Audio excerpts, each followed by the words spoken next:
Bonjour à tous, j'espère que vous allez bien.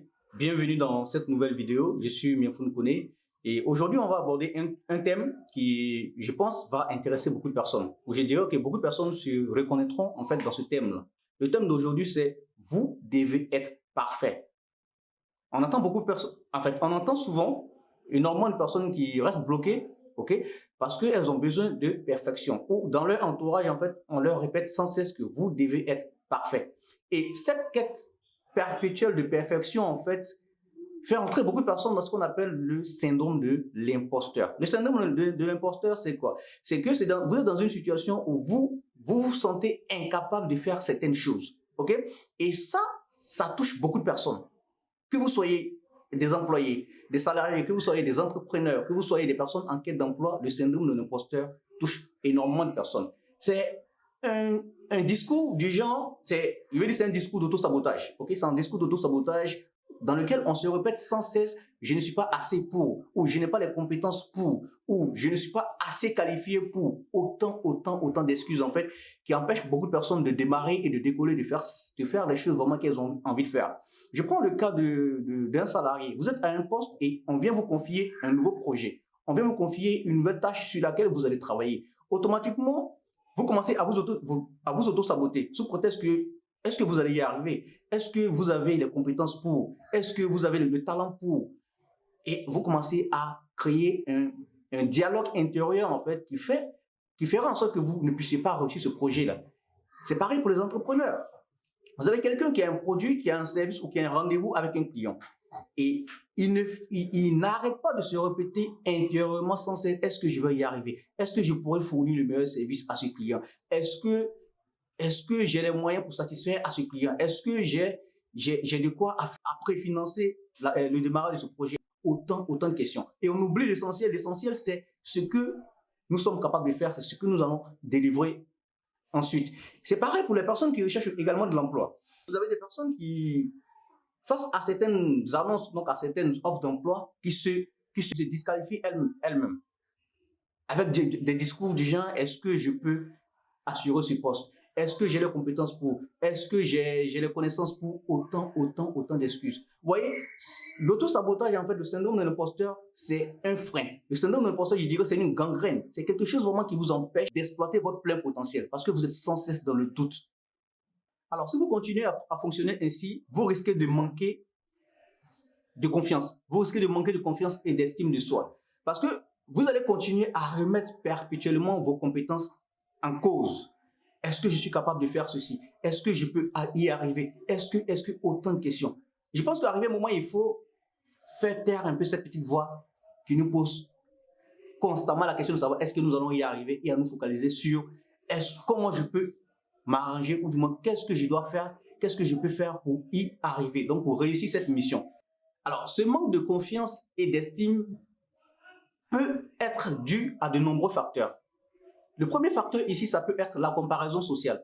Vous savez, nous n'arrêtons pas sans cesse de nous comparer aux autres. Je pense que la meilleure solution ici, la meilleure approche, je dirais, c'est de regarder ce que les autres font, de vous inspirer de ce que les autres font, mais de ne pas vous comparer aux autres parce que vous n'avez pas les mêmes objectifs, vous n'avez pas les mêmes lignes d'arrivée, vous n'avez pas les mêmes histoires, vous n'avez pas les mêmes débuts. Vous vous comparez peut-être à quelqu'un aujourd'hui qui est dans le game, qui a commencé le processus il y a 10 ans par exemple, et vous êtes juste au démarrage du processus, et vous, à force de vous comparer aux gens, en fait, vous commencez ça va faire que vous allez commencer à sous-estimer vos capacités, vous allez commencer à vous sous-estimer, vous allez commencer à dire que je ne suis pas comme tel, donc je ne peux pas y arriver. Non, vous devez plutôt vous concentrer sur votre progression. La comparaison ici, je pense que le référentiel, c'est sur vous-même. Ok, qu'est-ce que je souhaite atteindre? Quels sont les objectifs que j'ai envie d'atteindre? Et où est-ce que je suis aujourd'hui par rapport à ces objectifs-là? Ok, qu'est-ce que je fais pour atteindre ces objectifs? Qu'est-ce que j'ai fait hier par rapport à avant-hier? Ou qu'est-ce que je ferai demain de mieux par rapport à aujourd'hui? Donc, vous devez être dans un processus d'amélioration continue, constamment en train de chercher à évoluer, donc en train de vous comparer à vous-même par rapport à ce que vous faites pour atteindre les objectifs que vous êtes fixés. Est-ce que je fais mieux? Qu'est-ce que je pourrais faire mieux demain pour atteindre les objectifs que je me suis fixés? Ok? Et le deuxième facteur ici qui peut entraîner ce manque de confiance et d'estime ici, c'est le biais de négativité. Vous savez que le cerveau, il s'adapte aux stimuli, aux informations qu'on lui envoie. plus vous allez mettre des informations négatives dans votre cerveau, plus vous allez bourrer votre cerveau de pensées négatives, d'émotions négatives, d'informations négatives, et le cerveau, en fait, finira par s'adapter et à vous donner en retour quoi? De la peur, à vous donner quoi? Le doute. Donc, vous devez charger votre cerveau d'émotions positives. Ça veut dire quoi? Vous devez arrêter d'avoir des pensées d'auto-sabotage. Je ne peux pas y arriver. Je dirais plutôt remplacer des pensées du style « je ne peux pas y arriver » par « je peux y arriver, comment est-ce que je fais? Comment je procède? Quelles sont les solutions qui s'offrent à moi? Dans cette situation, comment est-ce que je m'arrange pour trouver la solution? Où je peux trouver ces ressources-là? Auprès de qui je peux aller pour avoir les ressources? Ou est-ce que j'ai les capacités? Si oui, comment je fais pour les mettre en place? Si je n'ai pas les capacités, vers qui je peux aller pour avoir la solution, pour pouvoir avancer?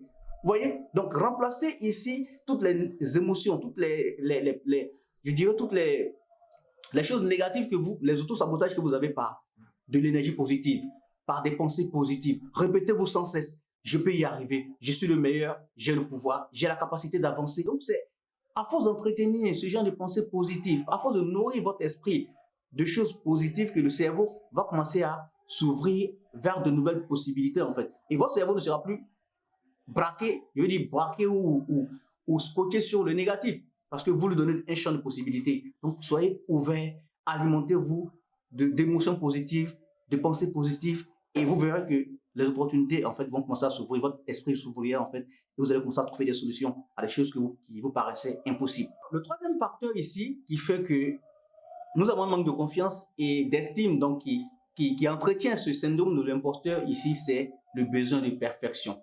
Vous savez, vouloir être parfait, que les choses soient bien faites, que les choses soient vraiment bien recadrées dans les moindres détails est une bonne chose, mais en fait, quelque part, ça nous empêche d'agir. Ici, parce que la perfection, plus vous allez viser la perfection, et moins vous allez passer à l'action.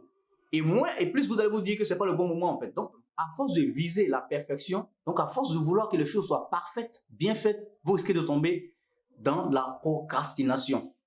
Et ici, je dirais que le meilleur remède contre la procrastination, c'est l'action avant la perfection. Donc, c'est de vous mettre dans l'action, en fait. C'est de commencer à faire ce que vous avez envie de faire.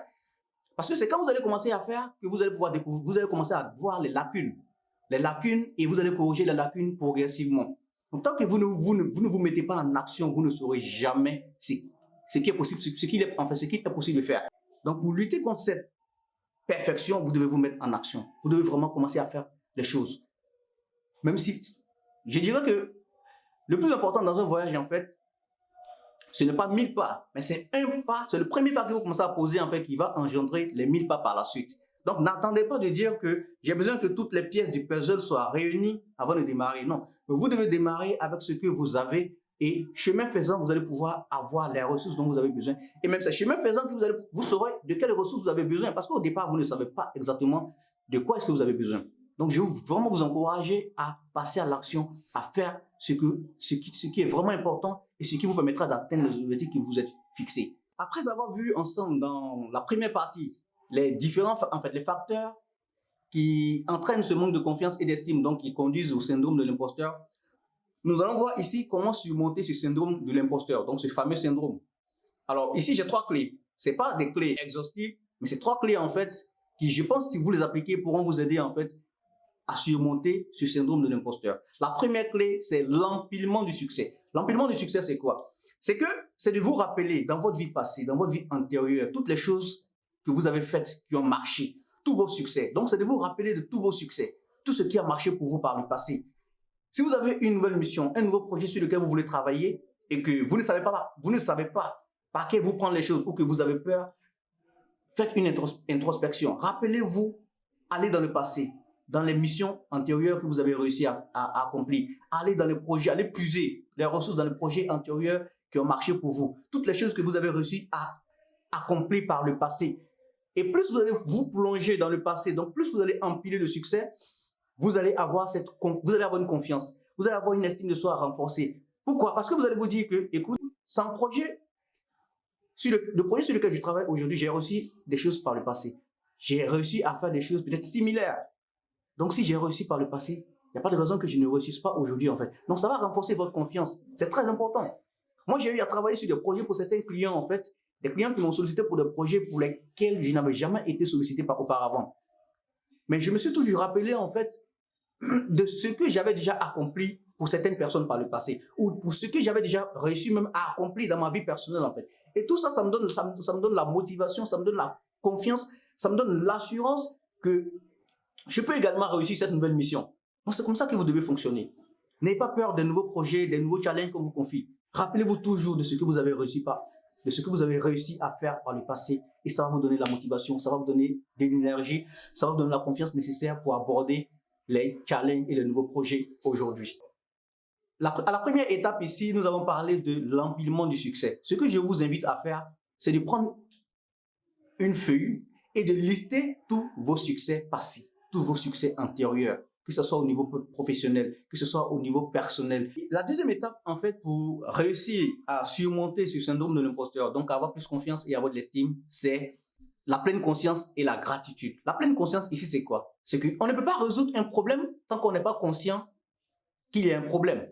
C'est comme un prisonnier qui est en prison, qui veut jamais, en fait, tant qu'il n'est pas conscient, tant qu'il ne se rend pas compte qu'il est en prison, il ne cherchera jamais à sortir, en fait, ou ne cherchera jamais où se trouve la porte de sortie, même si la porte reste grandement ouverte. OK? Donc, vous devez prendre conscience déjà de ce problème.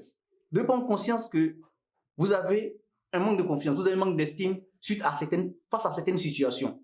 OK? Une fois que vous avez pris conscience de ça, vous devez maintenant, dans un second temps, pratiquer la gratitude.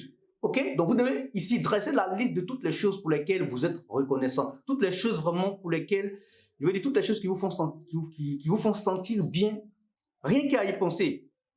OK? Donc, je suis reconnaissant, par exemple, pour le projet sur lequel j'ai travaillé par le passé, par exemple. Je suis reconnaissant pour ma vie. Je suis reconnaissant pour ma famille. Je suis reconnaissant pour toutes les personnes qui m'aiment. Je suis reconnaissant pour toutes les personnes que j'apprécie. Donc, vous devez vous remplir, vous charger de gratitude. Parce qu'en vous chargeant de gratitude, en fait, vous n'allez pas faire place aux émotions négatives. Parce que la gratitude, ici, c'est d'être reconnaissant pour ce qu'on a.